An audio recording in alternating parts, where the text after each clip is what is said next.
Pessoal, o presidente da Rússia, Vladimir Putin, se pronunciou pela primeira vez após a tentativa de golpe do grupo Wagner lá no último sábado. Vamos lembrar que o grupo de mercenários liderado pelo Prigozhin tentou desestabilizar internamente o país no último sábado. Acontece que essa movimentação não durou sequer 24 horas, né? E ontem o Putin falou, deu um discurso bem breve lá para a população da Rússia, e ele disse o seguinte: motim do grupo Wagner seria derrotado de qualquer forma.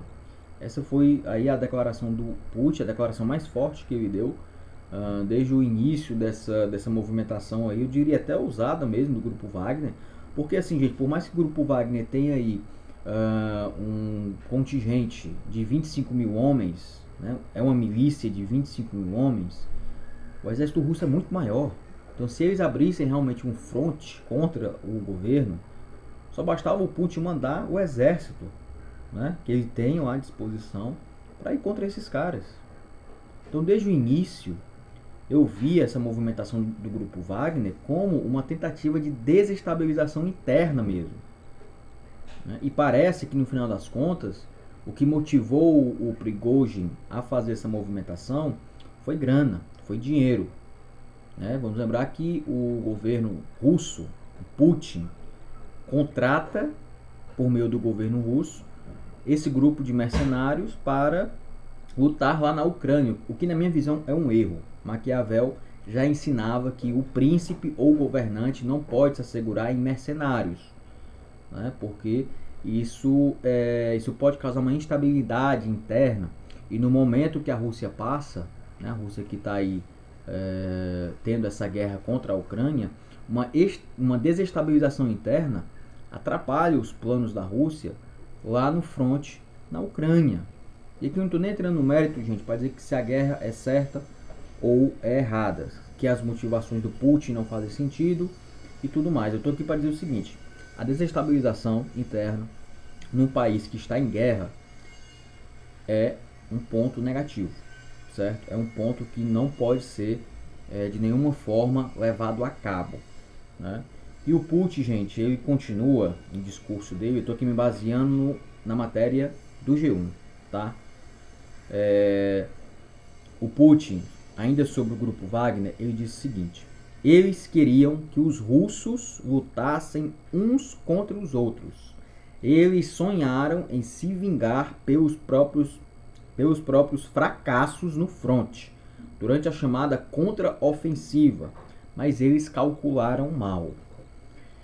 Além da questão da grana, do dinheiro, o que motivou o Prigozhin a fazer essa movimentação foram queixas contra o ministro da Defesa lá da Rússia, que segundo o Prigozhin, estava ordenando que o exército russo eliminassem membros lá do grupo Wagner, né? Só que o Prigozhin não apresentou nenhuma prova do que ele disse.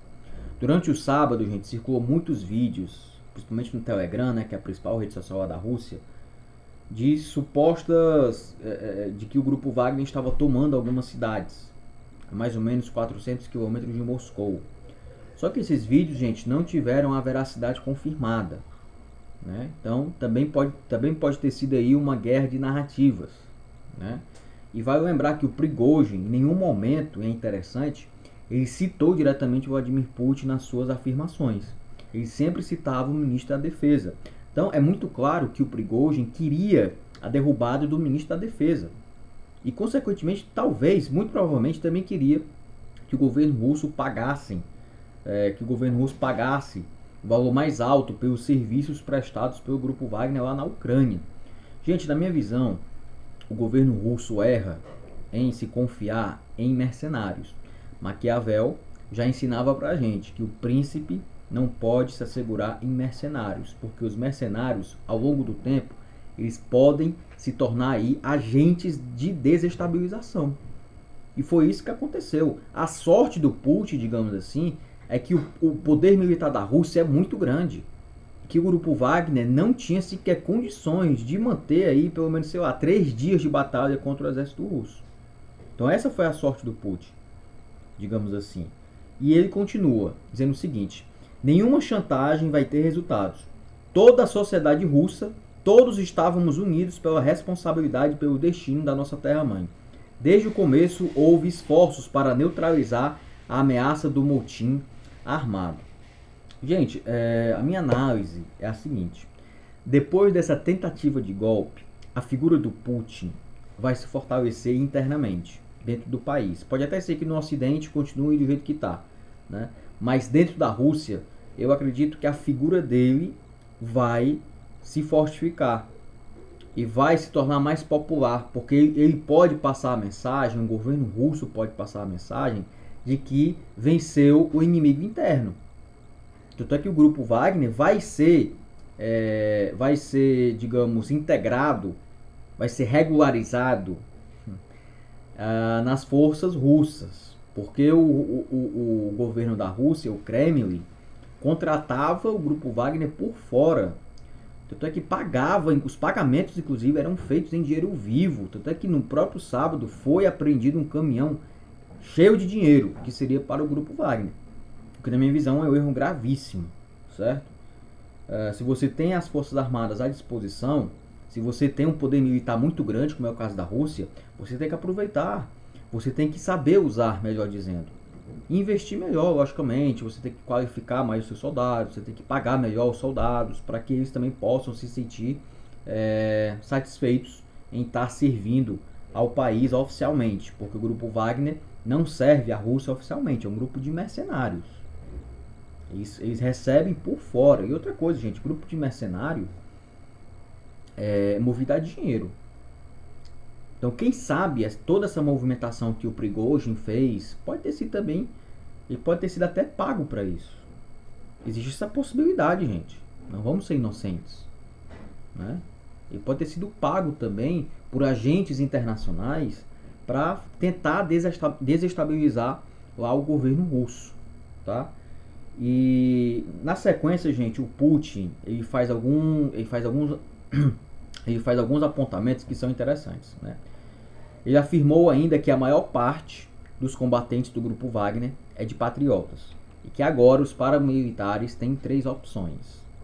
Olha só as opções que o Putin colocou na mesa para a galera que não quis embarcar aí nessa aventura do Prigozhin. Fazer o contrato com o Ministério da Defesa para seguir nos combates, ou seja, quem não participou pode ir até o Ministério da Defesa se apresentar e fechar o contrato e ser oficialmente parte das Forças Armadas Russas, largar as armas e retornar para suas famílias e entes queridos, né? Ou seja, se o cara está de saco cheio de tudo isso, ele pode voltar para casa que não vai acontecer nada com ele, não vai responder sequer um processo. Ou irem para Belarus. Belarus, que é um país presidido pelo Alexander Lukashenko, que é um aliado fiel ao Putin. Até que foi o próprio Lukashenko que intermediou essa negociação de paz, digamos assim, entre o governo russo e o grupo Wagner. Eu acho que o Lukashenko, no meio dessa briga, ele soube aproveitar esse espaço e conseguiu mediar esse conflito interno e também saiu com sua figura fortalecida internacionalmente, né? Porque pegou todo mundo de surpresa. Ninguém esperava que o Lukashenko fosse intermediar uma negociação entre o governo russo e o grupo Wagner, né? E interessante, gente, que o Putin, durante o discurso dele, ele não mencionou o Prigozhin diretamente, assim como o Prigozhin não citou o Putin diretamente na sua ofensiva verbal, na sua linguagem de ataque lá ao Ministério da Defesa. E o Dmitry Peskov, que é o porta-voz do governo russo, ele disse que o Putin se reuniu com chefes das forças de segurança, inclusive com o ministro da Defesa, o principal inimigo de Prigozhin. O Putin sempre teve, gente, ali uma certa relação de parcimônia com o ministro da Defesa. O ministro da Defesa russo é um homem de confiança do Putin. No meio dessa briga, o Putin tomou o lado, né? Ele tomou o lado do ministro da Defesa. Se ele não tivesse tomado o lado do ministro da Defesa, com certeza o Prigozhin teria sido o grande vencedor. Vamos lembrar, gente, que o Putin é uma figura conservadora de direita. O Putin não é entusiasta, por exemplo, da União Soviética. O Putin não defende bandeiras comunistas ou socialistas. Tanto é que no discurso dele no sábado, o Putin critica indiretamente os bolcheviques. Então o Putin não tem nada de esquerda, o Putin não tem nada de socialista, sequer tem um resquício aí de saudosismo da União Soviética. O Putin é um político conservador e de direita. Então vamos imaginar, se o Putin sofre um golpe e toma o poder, o Prigozhin. Todo mundo sabe que o Prigozhin tem ali simpatias, é o que se especula, que ele tem simpatias com os ideais nazistas. Então imagina só, se o Putin cai e entra um extremista de direita, a situação da Rússia piora. Porque querendo ou não, gente, o Putin ele ocupa um papel internacional contra, por exemplo, o poder hegemônico dos Estados Unidos no cenário internacional, né? Então, querendo ou não, o Putin toma uma posição anti-imperialista mesmo. Eu acho que a gente não tem que ter medo de dizer isso, né? Mas continuando aqui na matéria, né, do G1, diz o seguinte: antes do pronunciamento de Putin, também nesta segunda, Prigozhin disse que a marcha em direção a Moscou não tinha por objetivo derrubar o governo. Ele afirma que seus adversários eram os generais que estão no comando do Ministério da Defesa. Gente, pode ser. Até porque, como eu disse, o Prigozhin, durante o sábado, sequer citou o Putin diretamente. Nem o Putin citou o Prigozhin diretamente, até porque os dois são amigos. Certo? Mas o fato é que essa movimentação do Grupo Wagner poderia custar caríssimo para a Federação Russa. Um golpe de Estado na Rússia poderia ser um fato muito desestabilizador para o país que está passando por um momento delicado. Um país que está em guerra. Então, imagina só, se o país está em guerra e ainda passa por um golpe, é aí um fato muito desestabilizante, certo? Mas, gente, mudando um pouco de assunto, certo? Pulando agora da política internacional, agora eu vou falar um pouco de economia, tá? O Banco Central, gente, a gente sabe que o Banco Central aí manteve a taxa de juros em 13,75% ao ano, a maior taxa de juros do planeta, uma taxa de juros que é proibitiva para o país, a taxa de juros aí que está sendo o grande gargalo para esse processo de recuperação econômica, né? Mas, gente, assim, o Banco Central divulgou, estou aqui no portal Metrópolis, tá? O Banco Central, gente, pediu paciência com juros abusivos. Pediu paciência e serenidade com juros abusivos. Olha só o nível que chegou o Banco Central. Uma taxa de juros exorbitante, uma taxa de juros que é proibitiva para a recuperação econômica. E nessa altura do campeonato, o Banco Central pede paciência e serenidade, né? E aí, tô aqui no site do Metrópolis, tá? Que a matéria começa assim: 6 dias depois de decidir pela manutenção da taxa básica de juros em 13,75% ao ano, o Comitê de Política Monetária, Copom, divulgou nesta terça-feira a ata da última reunião do colegiado. Reiterou as preocupações com a resiliência da inflação no Brasil, mas abriu caminho para a possibilidade de um processo parcimonioso de inflexão a partir do próximo encontro do Comitê em agosto. Ou seja, pela primeira vez, apesar desse pedido absurdo de pedir paciência para o país, finalmente o Banco Central aí dá um pequeno sinal de que pode baixar os juros em agosto. Se realmente baixar, gente, não vai ser uma baixa muito expressiva. Vai ser aí 0,25, como a gente já conhece as movimentações do Banco Central, ainda mais o Banco Central comandado por um ultraliberal, como é o caso do Roberto Campos Neto, a taxa de juro ela vai cair 0,25, mais 0,25, mais 0,25, acaba o ano, vai chegar ali, se seguir nesse ritmo, a taxa de juros pode fechar o ano em 13%, o que em si já é altíssimo. certo? De acordo com a ata do Copom, o processo de desinflação no Brasil teve velocidade maior em um estágio inicial, mas neste momento vem ocorrendo de forma mais lenta, o que demanda serenidade e paciência na condução da política monetária. Aí abre aspas aqui para a afirmação do Copom. A avaliação predominante foi de que a continuação do processo desinflacionário em curso, com consequente impacto sobre as expectativas, pode permitir acumular a confiança necessária para iniciar um processo parcimonioso de inflexão na próxima reunião, ou seja, até que enfim o Banco Central caiu na real. Pode até não ter caído na real, mas foi obrigado a fazer isso. Porque a inflação está diminuindo, o preço da comida está diminuindo, a nota do Brasil como bom pagador aumentou. Então, todos esses fatores vão contra justamente essa movimentação detestável do Banco Central de manter essa taxa de juros em 13,75% ao ano. Eu fiz uma crítica pesada semana passada sobre a atuação do Roberto Campos Neto, porque na teoria, gente, ele não tem nenhuma justificativa para manter essa taxa de juros. A justificativa não é teórica, a justificativa é política. Roberto Campos Neto, no momento, está agindo como o grande sabotador da República e também do governo. Só que a gente sabe que Roberto Campos Neto, tomando esse tipo de atitude, ele não está só prejudicando o governo Lula, mas também está prejudicando a população, os mais pobres, os empresários, os industriais, aqueles que o apoiavam até um dia desse. Então, gente, falei do pedido desesperado que a Luísa Trajano fez.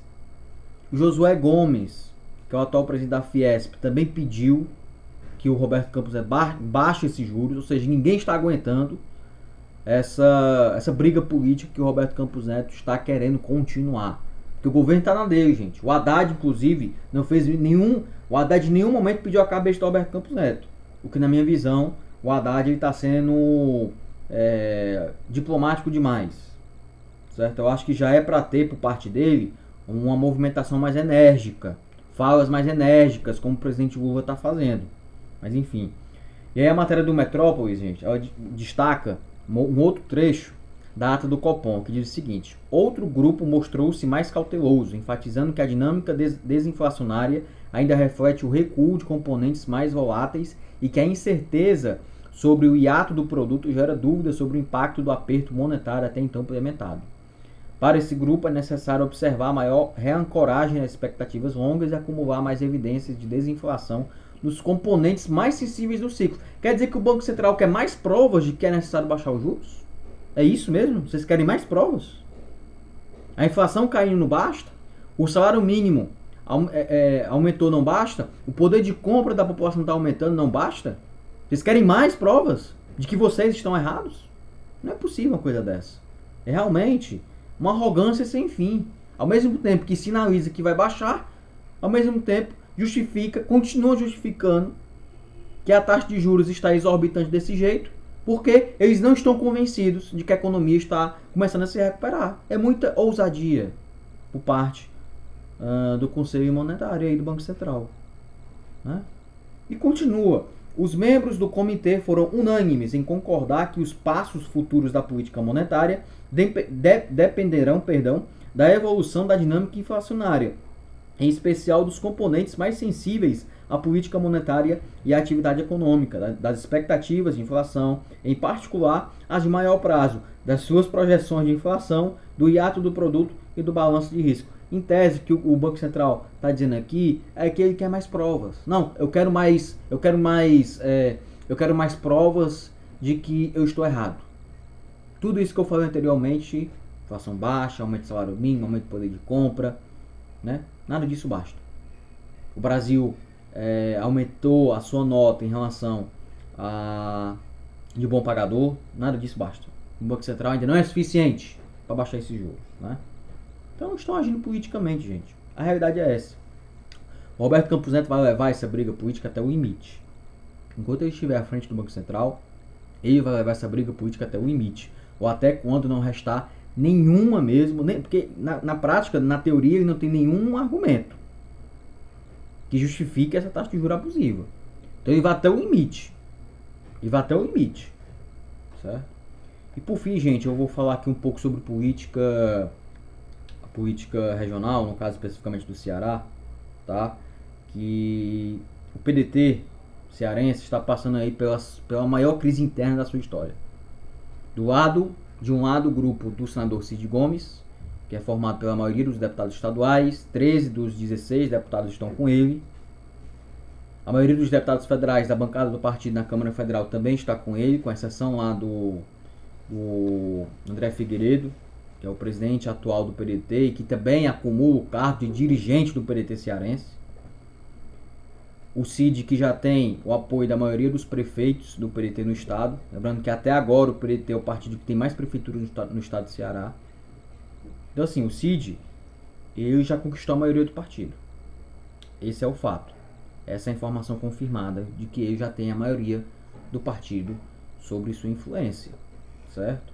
E, gente, a crise no PDT chegou a um ponto que o Carlos Lupe, que é o ministro da Previdência, teve que sair de Brasília, pegar um voo de Brasília até Fortaleza para resolver esse abacaxi, essa briga interna que está ocorrendo no PDT, né? E o Lupe, gente, ele deu uma entrevista ao Diário do Nordeste, onde ele afirma que vai procurar o ministro da Educação e ex-governador Camilo Santana e também vai procurar o governador Eumano de Freitas para tentar resolver essa briga aí. Porque assim, gente, não existe racha no PDT. Quem disse que o PDT cearense tem um racha não está falando a verdade, porque a maioria dos deputados são favoráveis que o PDT seja aliado do PT no Ceará e consequentemente seja da base do governo Eumano. A maioria do PDT concorda que o partido, que o diretório cearense do PDT tem que ser governista a nível federal, né? Então, gente, quem está fazendo aí quem está provocando toda essa crise é o grupo minoritário liderado pelo ex-ministro Ciro Gomes. São fatos. Não é opinião minha, são fatos, né? A realidade mostra isso, certo? Mas voltando aqui, gente, o Lupe, ele disse o seguinte na entrevista ao Diário do Nordeste: semana que vem vou procurar o Camilo, que é um dileto e fraterno amigo, junto com o Cid. Depois vamos procurar também o Eumano. Preste atenção nessa fala do Lupe. Semana que vem vou procurar o Camilo, que é um dileto e fraterno amigo. Na prática, o Lupe aqui já tomou o lado. Certo? Vamos lá. Nessas horas, quando as coisas estão mais acirradas, é o momento de encontrar a unidade partidária. Minha tarefa é buscar essa unidade. Ele está correto, gente. Se ele é o grande dirigente do PDT, embora o André Figueiredo esteja ocupando a presidência de forma provisória, mas o Lupe ainda é o grande líder, digamos assim, nacional do PDT. Então ele mesmo tem que resolver os abacaxis do partido. E até onde consta, aqui no Ceará, a situação do PDT é muito mais delicada do que em outros estados, certo? E a matéria do Diário do Nordeste continua. A expectativa é apaziguar a oposição de pedetistas da ala do ex-ministro Ciro Gomes, que eu acabei de falar, e defensores do atual presidente estadual André Figueiredo em torno do governo do estado. Na Assembleia Legislativa, por exemplo, Eumano tem uma oposição de 3 deputados do PDT.